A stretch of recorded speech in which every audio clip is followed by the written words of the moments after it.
1절까지의 말씀입니다. 사무엘상 4장 1절부터 11절까지의 말씀을 한 절씩 교독하시고 마지막 11절은 함께 읽겠습니다.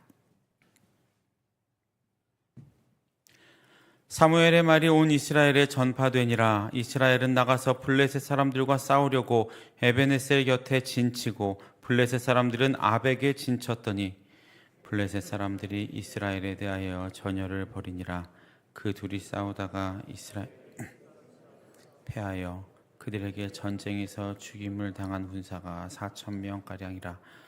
백성이 진영으로 돌아오매 이스라엘 장로들이 이르되 여호와께서 어찌하여 우리에게 오늘 블레셋 사람들 앞에 패하게 하셨는고 여호와의 언약궤를 실로에서 우리에게로 가져다가 우리 중에 있게 하여 그것으로 우리를 우리 원수들의 손에서 구원하게 하자 하니 이에 백성이 실로에 사람을 보내어 그룹 사이에 계신 만군의 여호와의 언약궤를 거기서 가져왔고 엘리의 두 아들 홈니와 비느하스는 하나님의 언약궤와 함께 거기에 있었더라.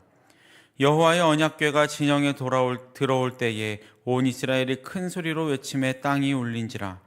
블레셋 사람이 그 외치는 소리를 듣고 이르되 히브리 진영에서 큰 소리를 외치면 어찌 됨이냐 하다가 여호와의 궤가 진영에 들어온 줄을 깨달은지라. 블레셋 사람이 두려워하여 이르되 신이 진영에 이르렀도다 하고 또 이르되 우리에게 화로다. 전날에는 이런 일이 없었도다.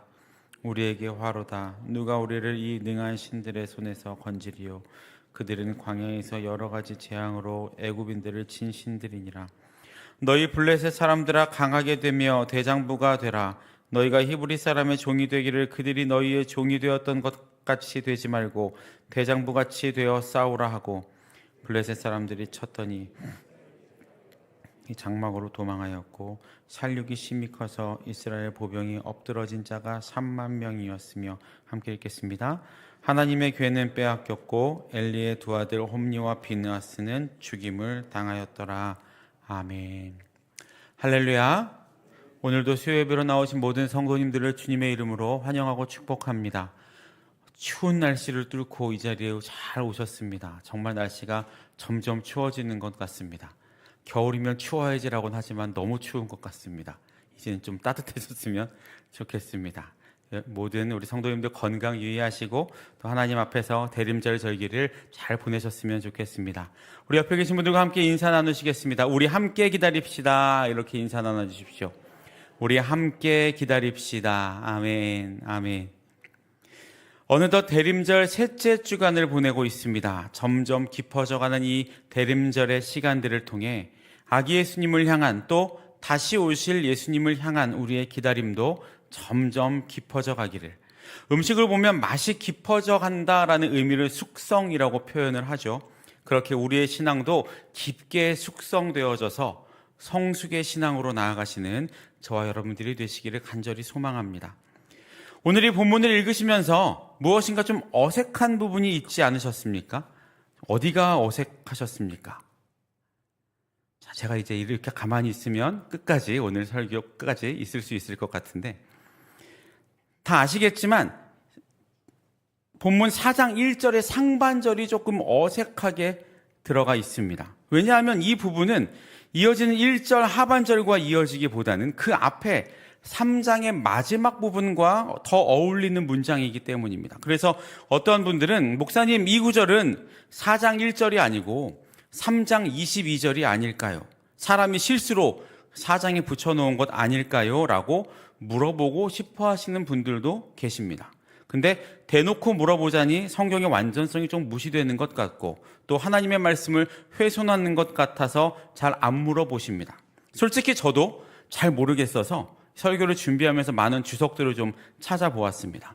대부분의 주석에서는 이 불가타 번역본이나 수리아 번역본에서 이 구절은 3장에 연결되어 있다라고 말하기도 합니다. 또 다른 곳에서는 4장 1절에 연결되는 것이 맞다라고 말하는 학자들도 있습니다. 제가 보기에도 3장 21절 이후에 붙는 것이 더 어울린다고 생각이 되지만 사람의 의견이 이게 무엇이 정확하다고는 말씀드릴 수가 없습니다. 그래서 저도 여러분들에게 정답을 말씀드릴 수는 없지만 이런 의견들이 있다라는 것은 좀 잘 기억해 두시고 성경을 읽으시면 좋을 것 같습니다.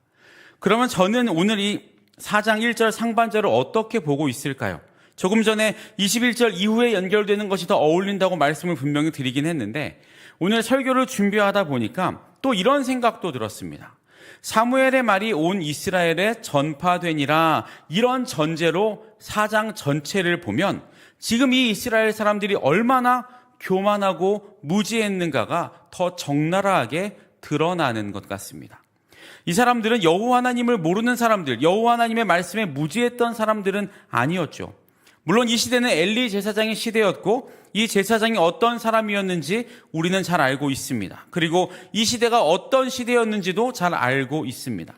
사무엘상 3장 1절엔 이런 말이 있죠. 아이 사무엘이 엘리 앞에서 여호와를 섬길 때에는 여호와의 말씀이 희귀하여 이상이 흔히 보이지 않았더라. 무슨 말씀입니까? 하나님의 음성을 대언할 제사장이 있었지만 아이러니하게도 당시에 말씀이 희귀했다라는 겁니다. 말씀이 희귀했다라는 말은 하나님의 통치가 임하지 않는 시기였다라는 의미입니다. 그럼에도 불구하고 이 이스라엘 백성들은 여전히 하나님을 알고 있었고 하나님의 말씀도 알고 있었던 사람들이었습니다. 하지만 성경 4장 1절 상반절에 사무엘의 말이 온 이스라엘에 전파되니라 라고 말을 하면서 그 말씀이, 그 멈춰졌던 말씀, 희귀했던 그 말씀이 다시 흘러가기 시작했다라는 것을 4장 1절은 말하고 있는 것처럼 보입니다. 그리고 그것을 전제로 1절 하반절에서 이스라엘 백성들의 모습을 성경은 보여주고 있습니다. 그래서 저는 1절 상반절이 3장이 아니고 4장에 그대로 두어도 나름대로 의미가 있다고 볼 수 있을 것 같습니다. 물론 이것도 저의 의견입니다. 이제 그러면 그것을 근거로 1절 상반절이 오늘 본문의 시작임을 근거로 당시의 이스라엘 백성들이 얼마나 무지했고 교만했는지를 함께 살펴보겠습니다. 당시 이스라엘과 대적하고 있는 블레셋은 늘 이스라엘과 대립해왔습니다. 지금도 대립하고 있죠. 지금도 전쟁을 치르고 있습니다. 그렇게 매번 충돌을 해왔던 민족이 이스라엘과 블레셋입니다. 그런데 사실 지금 본문에서 나와 있는 전쟁은 조금 특이한 전쟁입니다. 왜냐하면 당시 이스라엘은 물론 영적인 상황이 매우 좋지 않은 상황이었지만 그럼에도 불구하고 전쟁 같은 민족의 큰일을 치러야 할 때면 형식적으로라도 하나님께 묻거나 선지자나 제사장에게 물었습니다. 자신들 마음대로 전쟁을 하지는 않았다라는 겁니다. 그런데 오늘 본문을 보면 그런 이야기, 하나님께 물었다라는 이야기가 전혀 등장을 하지 않습니다. 1절 상반절에 나오는 것처럼 사무엘이 이스라엘 전반의 선지자로 등장을 했음에도 불구하고 그리고 엘리 제사장이 있었음에도 불구하고 하나님께 물었다라는 말이 나타나 있지 않죠. 이 말은 지금 이 전쟁이 어떤 영적인 흐름에 관련한 하나님의 역사에, 하나님의 흐름에 관련한 전쟁이 아니고 그저 당시 그들의 상황, 성경에는 나와 있지 않지만 블레셋 군대를 동원하여 전진해 왔다던가 아니면 블레셋이 전쟁을 준비하고 있다는 첩보를 입수했다던가 하는 그런 상황 앞에서 인간적인 생각으로 반응을 했던 전쟁으로 볼 수 있습니다. 블레셋이 전쟁을 하려고 한다. 우리가 먼저 치자. 이런 모습 말입니다. 이런 것들을 두고 1차원적인 반응이라고 합니다. 초등학생들이 좀 이렇죠. 둘이 싸워서 왜 싸우냐고 물어보면 둘 다 약속이라도 한 듯이 뭐라고 대답합니까? 제가 먼저 그랬어요. 내가 먼저 그랬어요 라는 말은 할 초등학생은 없습니다. 제가 먼저 그랬어요. 제가 먼저 때려서 나도 때렸어요 라고 말을 합니다. 이런 것이 1차원적인 반응이라는 거죠. 지금 이들도 그런 반응을 보이며 전쟁을 하러 나아간 것입니다. 사실 우리 그리스도인들은 이렇게 1차원적인 반응을 보이는 사람들이 아니어야 합니다. 왜냐하면 우리의 모든 순간에는 하나님이 계시기 때문입니다. 그래서 어떤 상황이 나에게 생겨도 하나님 어떻게 합니까? 하나님 도와주세요. 하나님만이 해결하실 수 있습니다. 내가 억울하긴 하지만 하나님, 저는 이제 어떤 반응을 보여야 합니까? 라고 먼저 물어야 한다라는 겁니다. 그런데 참 많은 경우 이런 반응보다는 인간적인 반응들이 먼저 나올 때가 많습니다. 저만 봐도 그렇습니다. 여전히 운전을 하다 보면 혹은 다른 것을 하다 보면 저의 날 것들이 확 튀어나올 때가 참 많습니다. 그래서 여전히 우리는 훈련이 필요한 겁니다. 모든 상황의 주인이 하나님이시라는 것을 먼저 인지하는 그런 훈련 말입니다. 그 훈련이 매일매일 이루어지지 않으면 지금 이스라엘 백성들처럼 자기 소견대로 행하고 나에게 오는 반응에 무의식적으로 반응하는 1차원적인 그리스도인들이 되어버립니다. 영적인 백성이 아니라는 말입니다. 지금 이스라엘도 그렇게 영적인 상태가 심각한 지경에 이르렀습니다. 그렇게 영적으로 심각한 지경에 이른 이스라엘이 치른 전투는 어떤 결과를 맞게 됩니까? 2절을 보시면 그 결과가 이렇게 나와 있죠. 블레셋 사람들이 이스라엘에 대하여 전열을 벌이니라. 그들이 싸우다가 이스라엘이 블레셋 사람들 앞에서 패하여 그들에게 전쟁에서 죽임을 당한 군사가 4,000명가량이라. 이스라엘이 어떻게 되었습니까? 전쟁에서 패했습니다. 그런데 이 구절에서 또 특이한 점은 이 전쟁이 어떻게 이루어졌는지, 블레셋이 어떻게 싸움을 걸었는지, 그리고 이스라엘은 어떻게 전투를 하다가 졌는지가 나와 있지 않다라는 겁니다. 이 전쟁이 아주 짧은 한 문장으로 마무리가 됩니다. 둘이 싸우다가 이스라엘이 패했다. 이 말은 어떤 의미입니까? 오늘 본문에서 말하고 싶은 이 사무엘상 4장에서 말하고 싶은 것은 이스라엘 전투가 아니라는 의미입니다. 전투는 별로 중요한 이야기가 아니라는 것이죠. 이어지는 3절 상반절에는 이 전쟁에서 패한 것을 본 이스라엘 장로들의 말이 나옵니다. 백성이 진영으로 돌아오매 이스라엘 장로들이 이르되 여호와께서 어찌하여 우리에게 오늘 블레셋 사람들 앞에 패하게 하셨는고. 이 말은 어떤 의미입니까? 장로들이 보기에 이 전투는 패할 전투가 아니었다라는 말입니다. 그런데 이 장로들의 말이 참 우습습니다. 사실 당시 블레셋은 이스라엘보다 문명 자체가 더 위에 있었습니다. 문명이 앞서 있다라는 말은 무기 체계가 더 높은 수준에 있었다라는 의미입니다. 이를테면 이스라엘이 청동으로 무기를 사용했다면 블레셋은 철을 무기로 사용했다는 겁니다. 무기 체계가 우위에 있다면 일단 싸움 자체가 되지 않습니다. 여러분, 청동과 철기가 싸움이 될까요? 뉴스 같은 것을 보시다 보면 이 무기들을 표현할 때 몇 세대다라는 표현을 합니다. 지금 우리나라 전투기가 약 4.5세대라고 표현을 하는데, 이렇게 세대가 3세대에서 4세대, 4세대에서 5세대로 차이가 난다는 것은 국방력 자체가 달라집니다. 그래서 우리나라 국방력이 현재 세계 6위라고 이야기를 하죠. 나라는 작지만 무기 수준 자체가 높은 세대에 전체적으로 있다라는 의미입니다. 지금 이스라엘과 블레셋도 그렇습니다. 사실 당시 역사적 자료를 보면 블레셋이 이스라엘보다 훨씬 더 좋은 무기들을 가지고 있었습니다. 즉 블레셋이 마음만 먹고 전투를 하면 이스라엘은 이길 수 있었다라는 겁니다. 그래서 블레셋이 이스라엘 역사 속에서 계속 이스라엘을 빼앗으려고 했던 겁니다. 그런데 잠깐 점령을 했어도 아예 빼앗지는 못합니다. 무기가 훨씬 발달되어 있는데 왜 빼앗지 못했을까요? 결국 하나님의 인도하심 때문이었습니다. 그런데 방금 우리가 읽은 본문 3절에서 이스라엘 장로들이 지금 전쟁에서 진 것을 의아해하고 있습니다. 이 말은 지금 이들이 문제의 본질을 올바로 보고 있지 못하다는 이야기입니다. 아마 당시 지금처럼 뉴스나 인터넷들이 발달되어 있던 시기였다면 이 전투 자체가 해외 토픽감이었을 겁니다. 더 정확하게 말하면 블레셋이 이스라엘과 전투를 했는데 블레셋이 이스라엘을 점령하지 못했다라는 것이 해외 토픽감이라는 겁니다. 그런데도 지금 이들은 자신들이 이길 수 있는데 졌다고 왜 졌지? 라고 질문을 하고 있다는 겁니다. 이와 비슷한 경우가 신약에서도 등장을 합니다. 예수님은 제자들을 데리고 산으로 올라가셨습니다. 그리고 거기에서 모세와 엘리야와 함께 대화를 하셨습니다. 어떤 사건인지 알고 계시죠? 변화산 사건입니다. 그렇게 황홀했던 일이 그 산 위에서 벌어지고 있었는데 산 아래에서는 무슨 일이 벌어집니까? 제자들에게 찾아온 귀신 들린 아이의 귀신을 쫓지 못해서 제자들이 허둥지둥 하고 있었습니다.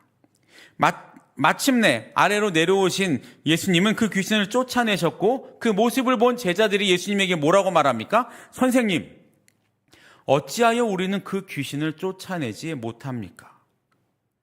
이스라엘 장로들과 이 제자들의 모습에서 비슷함이 보이십니까? 제자들이 능력이 있어서 귀신을 쫓을 수 있습니까? 아닙니다.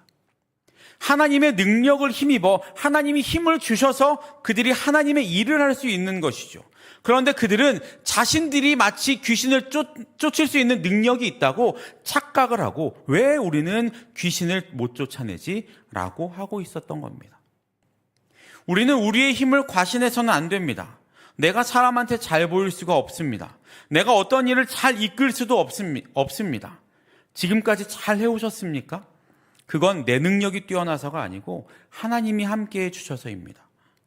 예전에 한 청년이 고등부 때까지 정말 열심히 찬양팀도 하고 악기도 봉사하면서 열심히 신앙생활을 해왔는데 그 친구가 이화여대에 합격을 하고 난 이후에 교회를 나오지 않는 겁니다.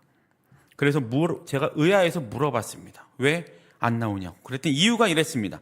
자신은 정말 최선을 다해서 교회 일도 하고 공부도 했는데 합격을 했더니 어른들이 자기를 볼 때마다 하나님이 하셨다고, 하나님한테 감사하라고, 하나님이 지혜 주신 거라고 이렇게 이야기를 한다는 겁니다.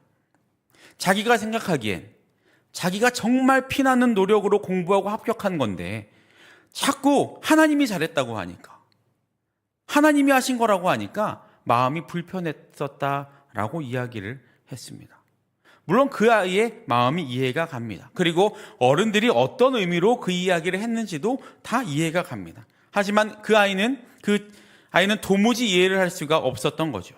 둘 다 정답입니다. 아이의 생각도 정답이고 어른의 생각도 정답입니다. 하지만 또 둘 다 너무 정답입니다. 다시 본문으로 돌아와서 그렇게 우리가 왜 졌지? 라고 생각한 이스라엘 장로들은 한 가지 결론을 내놓습니다. 그것이 무엇입니까? 3절 하반절을 보시면 이렇게 말을 하고 있죠. 여호와의 언약궤를 실로에서 우리에게로 가져다가 우리 중에 있게 하여 그것으로 우리 원수들의 손에서 구원하게 하자 하니. 사람의 지혜가 이 정도 수준밖에 되지 않습니다. 자신들의 한계를, 자신들의 능력을 정확하게 알지 못하면 완전히 다른 답을 내어놓습니다. 우리가 잘 알고 있는 소크라테스의 유명한 말이 있습니다. 너 자신을 알라. 또 고사성어 중에도 지피지기면 백전백승이라는 말도 있죠.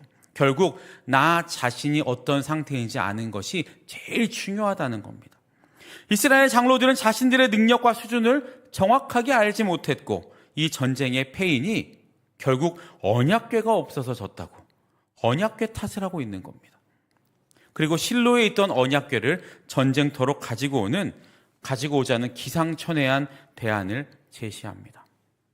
그런데 언약궤가 사람의 마음대로 움직일 수 있는 것이었습니까? 그렇지 않습니다. 언약궤는 언제나 성막 안에 있었고 또 혹은 성전 안에 있었고 사람들이 그 언약궤 앞으로 나오게 되어 있었습니다. 하나님이 그렇게 정하셨습니다. 물론 이스라엘이 여리고성을 무너뜨릴 때는 언약궤가 함께 움직인 적이 있죠. 하지만 그것은 하나님의 명령에 의해서 했지 사람의 의지가 아니었습니다. 여호수아 이전에 신명기 12장 5절에서 하나님은 모세를 통해 이렇게 말씀하십니다. 오직 너희의 하나님 여호와께서 자기의 이름을 두시려고 너희 모든 지파 중에서 택하신 곳인 그 계실 곳으로 찾아 나아가서. 이 말은 오히려 이스라엘 모든 백성들이 언약궤가 있는 곳으로 오도록 한 하나님의 명령이었습니다. 그런데 지금 이스라엘의 장로들, 그 모든 역사들을 알고 있는 그들이 이런 결정을 한 것입니다. 자신들의 무능함을, 자신들의 영적인 낮아짐을 하나님에게 책임을 돌리고 있는 겁니다. 이것은 겸손이 아닙니다. 하나님 우리가 할 수 없습니다라는 겸손이 아니고 오히려 교만함입니다. 그리고 하나님에 대한 불손함입니다. 이들은 지금 하나님이 자기들의 필요와 복을 채워주는 하나의 수단으로 여기고 있었던 것이죠. 하나님을 그렇게 여기는 순간 이들의 신앙은 신앙이 아니고 종교가 되어버립니다. 하나님을 당시 사람들이 숭배했던 우상과도 같은 자리로 끌어내린 겁니다. 여러분 잘 생각해 보십시오. 사람들이 우상을 숭배하는 이유는 무엇입니까? 우상들이 자신들의 필요를 채워줄 것이라고 생각해서입니까? 절대로 아닙니다. 결국 인간인 우리를 위해 신이라고 불리우는 존재들이 무엇인가를 해라 라는 의미입니다. 우상 앞에서 비는 행위도 우리가 이렇게 지극정성으로 비니까 내가 원하는 것을 달라 라는 의미가 있습니다. 그래서 자기가 원하는 대로 안 되면 다른 우상으로 갈아타 버립니다. 그것이 신앙과 종교의 차이점입니다. 우리는 종교인이 아니고 신앙인이 되어야 합니다. 하나님을 내 뜻대로, 내 마음대로 내가 이만큼 했으니 이만큼 주십시오라는 생각은 결국 인간이 우선이라는 교만함으로부터 기인한 생각이라는 것이죠. 그리고 그런 사람들, 즉 종교인들의 특징은 내 마음대로 안 되고 내 뜻대로 안 되면 다른 차로 갈아타 버립니다. 교회를 떠나고 내 마음대로 할 수 있는 다른 것을 따라가 버린다는 겁니다. 이것은 신앙이 아닙니다. 그리고 그 종교가 수단이 될 때 그 사회는 타락이 당연히 따라오게 되어 있습니다. 이 부분은 제가 더 말씀드리지 않아도 저보다 더 잘 알고 계실 겁니다. 교회가 세상에 있는 다른 종교와 같은 자리로, 그 수준으로 내려오게 되면 교회의 영적인 수준이, 삶을 대하는 자세가 세상의 수준으로 내려오게 되면 교회는 더 이상 이 세상의 빛과 소금이 되지 못합니다. 빛은 높은 곳에 있어야 모두가 볼 수 있습니다. 낮아지는 것은 우리가 낮아지는 것이지 빛까지 낮아지면 안 되는 거죠. 빛은 높은 곳에 있어야 합니다. 우리의 삶은 겸손함으로 낮아지되 우리의 신앙은 더 높은 곳을 추구하시는 저와 여러분들이 되시길 주님의 이름으로 축복합니다. 이제 그렇게 그들이 말한 대로 언약궤를 가지고 나간 전쟁의 결과를 한번 살펴보겠습니다. 그들의 바람대로 언약궤는 이스라엘 진영으로 들어왔고 이스라엘 사람들은 이제 전쟁에서 이겼다고 자신하며 환호성을 질렀습니다. 그리고 그 모습을 본 블레셋 사람들은 두려워했습니다. 그리고 8절에서 블레셋 사람들이 이렇게 말합니다. 우리에게 화로다. 누가 우리를 이 능한 신들의 손에서 건지리요. 그들은 광야에서 여러 가지 재앙으로 애굽인들을 친 신들이니라. 블레셋 사람들의 신앙이 더 좋아 보이지 않습니까? 이들은 여호와 하나님 애굽에서 한 일을 정확하게 알고 있습니다. 그리고 그 하나님을 이 블레셋 사람들이 두려워하고 있는 것을 볼 수 있습니다. 그렇게 시작된 전쟁은 이스라엘의 예상과는 달리 이전보다 더 큰 패배로 이어집니다. 처음 전쟁에서는 4,000명이 사망했는데 이번에 사망한 군사는 3만 명입니다. 엄청난 패배입니다. 그런데 이스라엘이 전투를 통해 이스라엘 백성 3만 4천 명만 잃은 것이 아닙니다. 그들이 잃은 것 첫 번째는 3만 4천 명의 백성이었고 두 번째는 이 전쟁으로 인해 죽은 홈리와 비느하스라는 제사장이고 세 번째는 가장 중요한 언약궤를 잃어버렸습니다. 여러분이 언약궤가 갖는 상징은 무엇입니까? 우리는 이 언약궤를 하나님의 임재의 상징이라고 보통 이야기를 하죠. 물론 틀린 말은 아닙니다. 하지만 언약궤에 대해서 우리가 조금 더 생각해 볼 필요가 있습니다. 여러분, 이 언약궤 안에 무엇이 들어있는지 알고 계시죠? 만나와 아론의 쌍난 지팡이와 또 십계명의 두 돌판이라고 우리는 알고 있습니다. 그런데 이 세 가지 물건의 공통점이 뭡니까? 첫째, 만나는 하나님이 매일매일 이스라엘 백성들에게 주셨던 기적의 표본이죠. 그런데 하나님이 이 만나를 주신 이유가 무엇이었습니까? 이스라엘 백성들이 물만 있으면, 빵만 있으면, 의식주 문제만 해결이 되면 이런 불평을 들으신 하나님이 40년 동안 이 만나를 내려주시면서 뭐라고 말씀하십니까? 만나를 내게 먹이신 것은 사람이 떡으로만 사는 것이 아니요 여호와 입에서 나오는 모든 말씀으로 사는 줄을 내가 알게 하려 하심이니라 라고 말씀하셨죠. 즉 만나는 하나님의 은혜의 징표이기도 하지만 이스라엘의 불평을 상징하는 것이었습니다. 그 불평을 하나님이 만나로 들어주신 거죠. 두 번째, 아론의 쌍난 지팡이는 어떤 의미입니까? 민수기 16장을 보면 고라 일당들이 당을 지어서 하나님의 권위에 반역하는 장면이 나옵니다. 그리고 그로 인해 많은 사람들이 또 죽습니다. 그리고 민수기 17장에서 하나님은 아론의 지팡이에 싹이 나게 하시면서 이렇게 말씀하십니다. 여호와께서 또 모세에게 이르시되 아론의 지팡이는 증거기 앞으로 도로 가져다가 거기 간직하여 반역한 자에 대한 표징이 되게 하여 그들로 내게 대한 원망을 그치지 않고 죽지 않게 할지니라. 즉 이 아론의 쌍난 지팡이도 패역한 백성이 죄의 대가로 죽어야 하지만 하나님의 긍휼과 자비로 구원하시겠다는 약속의 표시였다는 겁니다. 이것도 역시 이스라엘 백성들의 패역함을 상징하는 물건이었습니다. 이 패역함을 하나님이 용서해 주신 것이죠. 그리고 세 번째는 무엇입니까? 십계명 돌판입니다. 이제 좀 감이 오실 겁니다. 이 십계명 돌파는 모세가 두 번째 받은 돌판이라는 것 알고 계시죠? 첫 번째 돌판은 어디 갔습니까? 모세가 40주야를 금식하여 돌판을 받고 시내산을 내려오는 중에 이스라엘 백성들이 황금 송아지를 만들어 우상 숭배하는 모습을 보고 모세가 그 돌판을 던져서 깨트려 버리죠. 그 우상과 함께 말입니다. 그때도 이스라엘 백성들이 많이 죽습니다. 그리고 다시 올라가서 받은 것이 이 두 번째 돌판이죠. 그 두 번째 돌판이 언약궤 안에 들어있는 겁니다. 이 돌판 역시 그들의 무지함의 상징이었습니다. 그 무지함을 하나님이 사용하신 거죠. 자, 이제 다시 여쭤보겠습니다. 여러분, 이 언약궤 안에 있던 세 가지 물건의 공통점은 무엇입니까? 하나님의 기적의 상징들입니까? 그렇지 않습니다. 기적의 상징으로 여기면 우리도 이 언약궤를 우상으로 취급하게 되는 겁니다. 오히려 이 언약궤는 철저히 우리 인간의 패역함과 교만함과 죄성을 상징하는 물건입니다.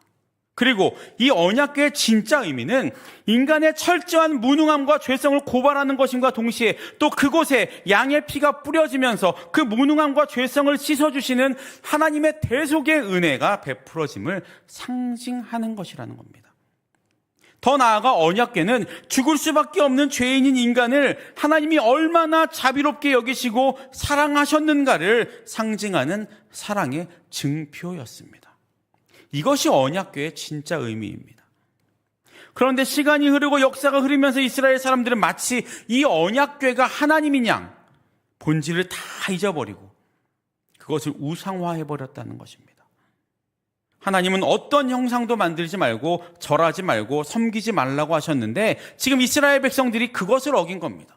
언약궤를 하나님으로 어기고 언약궤를 하나님으로 바라보았다라는 거죠. 이 십자가도 마찬가지입니다. 이 십자가의 의미가 무엇입니까? 십자가가 귀신을 쫓고 우리에게 올 불행한 일들을 막고 십자가만 들고 있으면 좋은 일만 있을 것 같은 그런 의미입니까? 그렇다면 우리는 이 십자가를 우상으로 만들어버리는 겁니다. 이 십자가도 언약궤와 마찬가지로 우리 인간의 연약함에도 불구하고 우리를 사랑하신 하나님의 사랑을 상징하는 것이죠. 이 이외에도 참 많습니다. 우리가 뜻을 잘못 알면 자칫 잘못하면 우상으로 여길 수 있는 것들이 우리의 신앙 안에 참 많은 것들이 들어 있습니다. 하나님이 우리에게 주신 그 이유를 잊어버리고 우리의 마음대로 생각하고 해석하여 그것을 우상화하는 것들이 우리 주변에 참 많이 있다라는 겁니다. 오늘 본문에서 이스라엘 장로들은 하나님의 용서와 자비, 인간의 패역의 상징이 담긴 이 언약궤를 마치 램프의 요정처럼 생각해버리는 우를 범하고 만 것입니다. 이 언약궤를 우상화해버렸다는 거죠. 이것이 오늘 본문 사무엘상 4장에서 말하고 있는 핵심입니다. 전쟁의 승패가 아닌 이스라엘 백성들의 우매함과 이 일을 통해 죽게 된 홈리와 비느하스, 그리고 이후에 이 소식을 알게 된 엘리의 죽음, 즉 제사장들의 죽음으로 인해 엘리 제사장 시대는 하나님의 영광이 완전히 떠나는 시대가 되어버리는 겁니다. 이제 말씀을 정리하겠습니다. 이렇게 허무하게 엘리 제사장 시대는 막을 내립니다.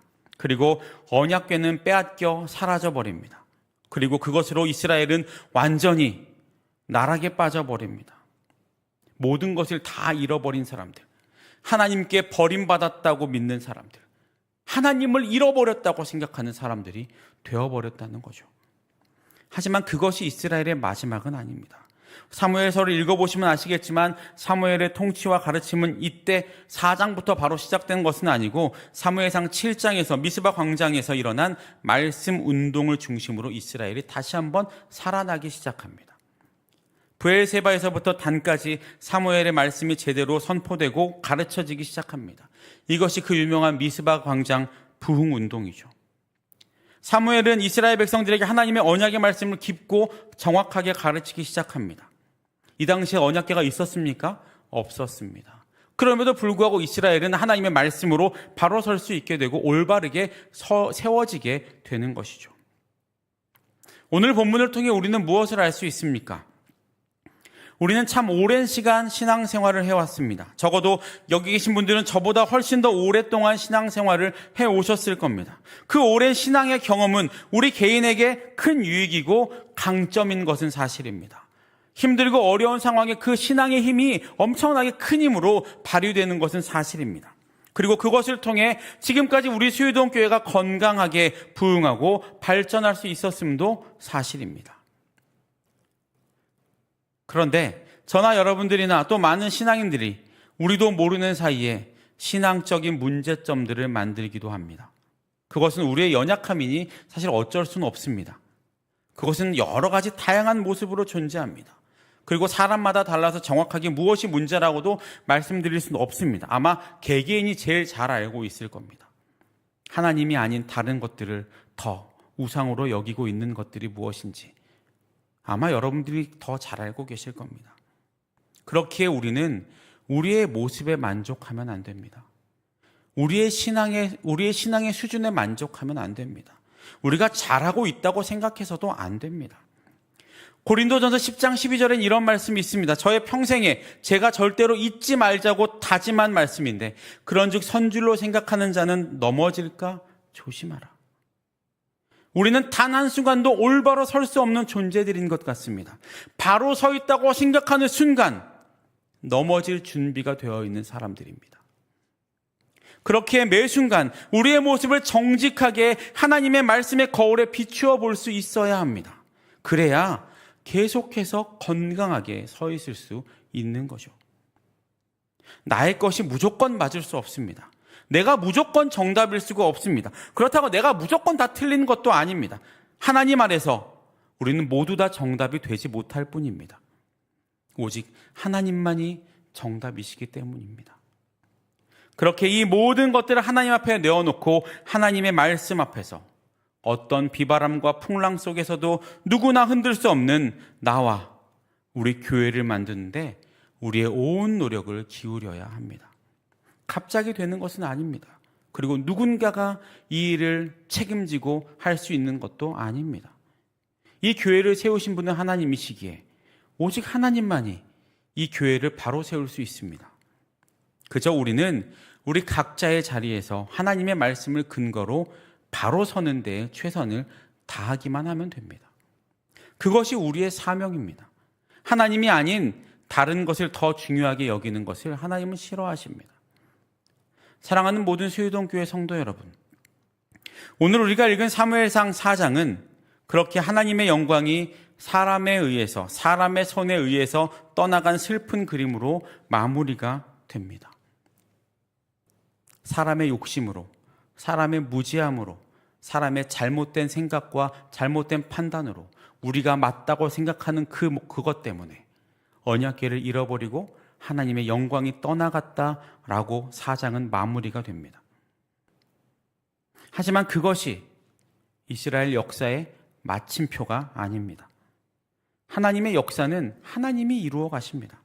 그리고 하나님의 뜻대로 모든 것을 다 제자리로 돌려놓으십니다. 이렇게 빼앗겼던 언약궤도 결국 어떻게 됩니까? 다시 제자리로 돌아왔다는 것 잘 알고 계실 겁니다. 사람의 힘으로 돌아온 게 아닙니다. 하나님이 다시 돌려놓으셨습니다.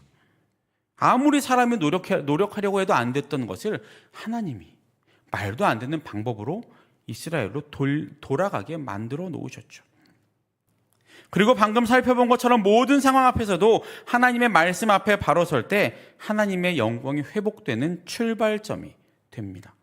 우리가 살 길은, 더 나아가 교회가 살 길은, 한국 교회가 살 길은 다시 한번 하나님의 말씀 앞에 바로 서는 것임을 믿으시는 저와 여러분들이 되시기를 축복합니다. 오늘 본문에서 이스라엘이 빼앗긴 것은 무엇입니까? 언약궤입니까? 아닙니다. 이들은 언약궤 안에 자신들의 연약함들에 자신의 마음을 빼앗겼습니다. 하나님을 향한 마음이 그것들에게 빼앗겼습니다. 그리고 하나님의 뜻을, 언약궤를 통해 하신 하나님의 말씀을 깨닫지 못한 것입니다. 하나님의 말씀도 빼앗겼습니다. 그렇다면 오늘 우리는 무엇의 마음을 빼앗기고 있습니까? 내 상황, 내 근심, 내 걱정, 그런 것들에 내 모든 마음을 빼앗기고 그것에 함몰되고 있지는 않습니까? 혹시 우리는 하나님, 내가 이렇게 하나님의 일에 열심인데 왜 내 상황은 변하지 않습니까? 내가 이렇게 많은 일들을 내 시간을 빼가면서 하고 있는데 왜 우리 가족은, 나의 어려움은, 내 앞에 있는 문제들은 변하지 않고 점점 더 어려워집니까? 이렇게 하나님 앞에 질문하고 계시지는 않습니까? 오늘 하나님은 우리에게 물으십니다. 지금 내가 빼앗긴 것은 무엇이냐? 너의 마음은 무엇에 빼앗겨 있느냐? 혹시 나를 빼앗기진 않았냐? 지금 우리가 마음을 쏟고 있는 것이 하나님인지, 아니면 나의 연약함으로 말미암은 내 상황인지, 언약궤 안에 있었던 그 모든 죄성과 연약함들에게 우리의 모든 마음을 빼앗긴 것은 아닌지 우리는 돌아볼 필요가 있습니다. 바라기는 오늘 우리가 나의 연약함에 나의 마음을 빼앗기고 있지는 않은지 돌아보고, 또 그럼에도 불구하고 나와 함께 하시는 하나님의 말씀 앞에 바로 서시는 저와 여러분, 그리고 우리 수유동교회가 되기를 주님의 이름으로 축복합니다. 우리가 교회를 위해서, 교회가 우리 가정을 위해서, 우리가 우리 가정을 위해서, 우리가 우리의 삶을 위해서 할 수 있는 일은 하나님 앞에 바로 서는 것뿐입니다. 모든 것들은 하나님이 회복시키시고 모든 것들은 하나님이 제자리로 돌려놓으십니다. 우리가 모든 성경을 통해 알고 있는 단 하나의 중요한 사실이 있습니다. 그것은 하나님은 징계도 하시지만 분명히 회복을 하신다는 거죠. 그리고 더 중요한 사실은 회복할 때 그대로 하시는 게 아니고 더 좋게 만들어 주신다는 사실입니다. 우리가 바라볼 것은 그 하나님입니다. 우리가 우리의 상황을 만들고 우리의 상황을 움직이고 우리의 상황을 어떻게 해보겠다고 하는 것이 아니고, 우리는 그저 하나님 앞에 바로 서 우리의 마음을 돌아보고 죄성에 우리의 마음을 빼앗기지 않고 하나님을 빼앗기지 않고 하나님만 바라보고 나아가실 때 이 모든 것들은 하나님이 회복시켜 주실 것입니다. 이전보다 더 좋은 것으로, 이전보다 더 큰 것으로, 이전보다 더 충분한 것으로 회복시켜 주실 것입니다. 그것이 하나님의 은혜이고 그것이 하나님의 약속이고, 지금까지, 태초부터 지금까지 하나님이 우리 인간들에게 보여주셨던 단 하나의 모습입니다.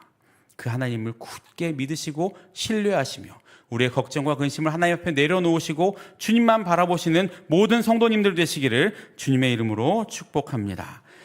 이 시간 함께 기도하며 나아가실 때 나의 연약함과 나의 모든 상황에 마음을 빼앗기지 않고 모든 상황의 주인 되신 하나님을 바라보는 내가 되게 해달라고, 그리고 우리 수유동교회가 같은 마음으로 연합하여 그 모습을 통해 하나님을 드러내고 나타내며 또 하나님이 회복하시는 것들을 바라볼 수 있는 교회가 되게 해달라고, 또 우리 수유동교회가 모든 것들 가운데 하나님 함께 해달라고 이 시간 주여 한번 외치고 함께 기도하며 나아가겠습니다. 주여, 사랑과 은혜의 주님 감사를 드립니다. 주님의 귀한 은혜와 사랑을 우리를 붙드시며 우리를 주님의 자녀로 삼아주신 주님의 은혜에 감사를 드립니다. 하나님, 오늘 나의 마음이 어디에 있습니까? 나의 마음이 무엇에 빼앗기고 있습니까? 주님, 우리가 온 마음을 다해 주님을 바라보게 하여 주옵소서. 우리의 마음과 전심이 오직 주님께 향할 수 있도록 인도하여 주옵소서. 하나님, 사람의 생각과 사람의 마음에, 사람의 그럴듯한 방법에 우리의 마음을 빼앗기지 않게 하시고 하나님이 하실 것을 바라보며 하나님이 하실 것을 믿고 의지하며 나아가는 우리 수유동교회가 될 수 있도록, 우리 모든 성도님들이 될 수 있도록 인도하여 주옵소서. 하나님, 우리에게 회복을 주시되 이전보다 더 좋은 것들로 회복시켜 주심을 믿습니다. 우리가 그 믿음으로 담대하게 나아가게 하여 주시고 하나님이 더욱더 좋은 것을 회복시켜 주실 것을 바라보며 기대하는 우리가 될 수 있도록 인도하여 주옵소서. 주님, 우리의 모든 마음이 오직 주님을 향하게 하시고 특별히 수유동교회가 하나님의 은혜 가운데 바로 서는 귀한 교회가 될 수 있도록, 하나님의 은혜의 복음을 전하기에 부족함이 없는 교회가 될 수 있도록, 하나님의 사랑을 전하는데 부족함이 없는 교회가 될 수 있도록 주님 인도하여 주옵소서. 수유동교회들을 통해 많은 사람들이 주님께 돌아오는 귀한 은혜의 역사가 일어나게 하여 주시고 온전히 주님만 바라보고 주님을 의지하는 교회로, 하나님을 사랑하는 교회로 다시 한번 굳게 설 수 있도록 인도하여 주옵소서. 사랑과 은혜의 주님 감사합니다.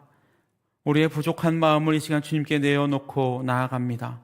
주님, 우리는 무엇에 마음을 빼앗기고 있습니까? 하나님이 아닌 것에 혹여나 우리의 마음을 빼앗기고 있지는 않습니까? 주님, 우리가 그런 마음을 가지고 있다면 이 시간 용서하시고 또 우리가 어떤 것에 마음을 빼앗기고 있는지 알게 하셔서 우리의 모든 마음과 생각을 주님께로 향할 수 있는 귀한 주의 백성들 될 수 있도록 인도하여 주옵소서. 하나님이 하실 것이라고 약속하셨습니다. 하나님이 이루실 것이라고 약속하셨습니다. 우리가 할 것은 오직 주님 앞에서 바로 서고 주님만을 바라보는 것임을 믿습니다. 주님, 우리가 온전히 주님만을 바라보며 나아갈 때 주여 이 모든 일들을 이루어 주옵소서. 모든 상처와 아픔들을 회복시켜 주옵소서. 이전보다 더 건강하게 회복시켜 주시고 그 건강함으로 하나님의 복음을 더욱더 널리 전하는 우리 수유동교회가 될 수 있도록 인도하여 주옵소서. 주여, 병상에서 고통받고 있는 환우들도 있습니다. 그들의 연약함 가운데 손 얹어 안수하시고 마음의 상처와 아픔들 가운데 위로가 필요한 영혼들도 있습니다. 주여, 위로자로 그들에게 찾아가 주셔서 그들의 마음을 위로하셔서 우리 수유동교회에 다시 한번 함께 나와 기쁨으로 예배하는 그날이 속히 오도록 주님 인도하여 주옵소서. 전쟁과 기근과 재난으로 고통받고 있는 많은 주의 자녀들에게 위로의 하나님, 치유의 하나님 함께하여 주셔서 그들에게 크신 은혜와 사랑으로 역사하시며 그 모든 전쟁으로 어려움 가운데 있는 나라 위에 평화의 하나님으로 찾아가 주옵소서. 전쟁이 멈춰지게 하시고 그 땅에 다시 한번 평화가 회복되는 귀한 은혜의 시간들이 될 수 있도록 인도하여 주옵소서.